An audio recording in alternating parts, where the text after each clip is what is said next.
Piknik zamanı düzgün qidalanmanın təmin edilməsi həm sağlamlığın qorunması, həm də qidanın keyfiyyətinin saxlanması baxımından böyük əhəmiyyət kəsb edir.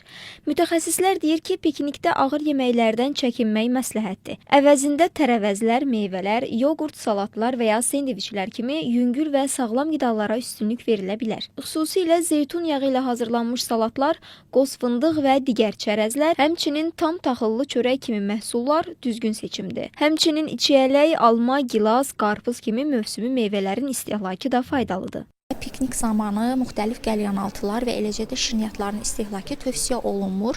Həm yüksək kalori dəyər göstəricilərinə malik olduğu üçün və bunların daha sağlam alternativlərlə, məsələn, quru meyvələrlə və çərəzlərlə əvəz edilməsi məsləhətdir. Protein tərkibli qida məhsullarında bu zaman qida rasionuna daxil edilməsi vacib məsələlərdən biridir. Sendviçlərin və buterbrodların hazırlanması zamanı toyuq əti və ya ton balığının əti çox əla bir seçim ola bilər.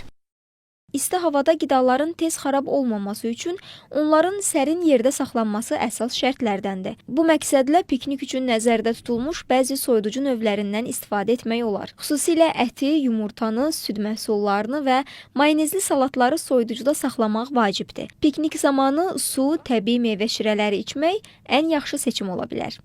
Qazlı şəkərli içkilərin içilməsi tövsiyə olunmur, çünki bu bədənin dehidratasiyası, yəni susuzlaşmasına gətirib çıxarır ki, bu da orqanizmin maya olan tələbatını daha da artırır.